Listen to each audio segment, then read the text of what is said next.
High, অবসরের কাজে আমি বর্ণালী। আজকে বানাবো নিরামিষ ফুলকপির রেজালা। আমি ফুলকপি ও আলু বড় বড় করে কেটে নুন হলুদ দিয়ে লাল লাল করে ভেজে নিয়েছি। মশলার জন্য নিয়েছি টক দই, পোস্ত, কাজু বাদাম ও চারমগজ একসাথে বাটা, টমেটো কুচি, নুন, কিশমিশ, ধনে গুঁড়ো, জিরে গুঁড়ো, হলুদ গুঁড়ো, লঙ্কার গুঁড়ো, আদা বাটা, কাশ্মীরি লঙ্কার গুঁড়ো, গোটা গরম মশলা, তেজপাতা। প্রথমে আমি কড়াইতে 1 চামচ তেল গরম করে নেব। তেলের মধ্যে আমি কিশমিশগুলো হালকা ভেজে তুলে নেব।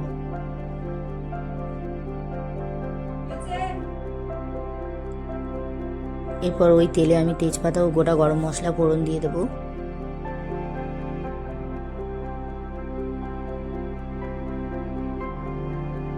এরপর দিয়ে দেবো টমেটো কুচি। টমেটোটা ভেজে নেব।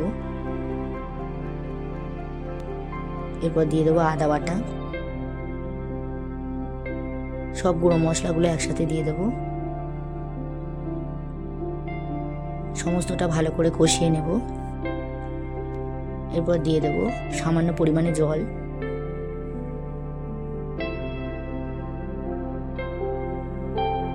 মশলাতে জল শুকনো হয়ে গেছে।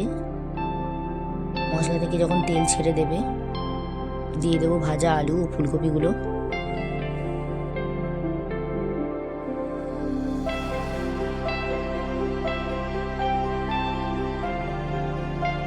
সমস্তটা ভালো করে কষিয়ে নেব।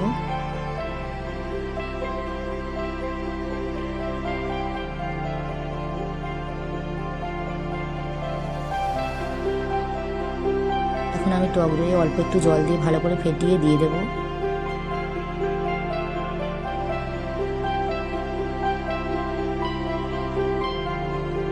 আবারও ভালো করে কষিয়ে নেব সমস্তটা। ঢাকনা বন্ধ করে 5 মিনিট রেখে দেব। 5 মিনিট পর ঢাকনা খুলে আবারও ভালো করে কষিয়ে নেব সমস্তটা।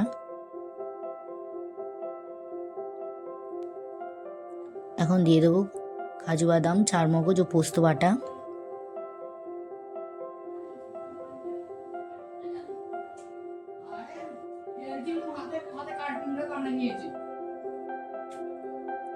এরপর দিয়ে দেবো আমি পরিমাণ মতো জল।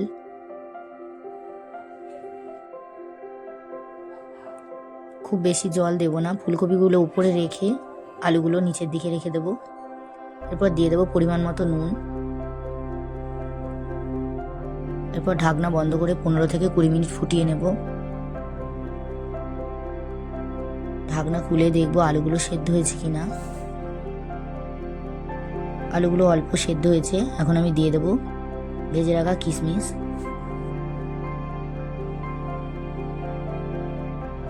এরপর দিয়ে দেবো সামান্য একটু গোলমরিচের গুঁড়ো। আবারও ঢাকনা বন্ধ করে 5 মিনিট রান্না করে নেব।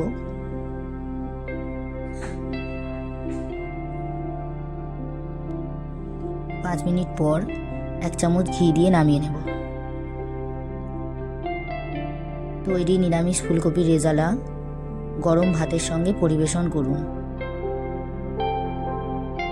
ভিডিওটি ভালো লাগলে লাইক কমেন্ট করবেন।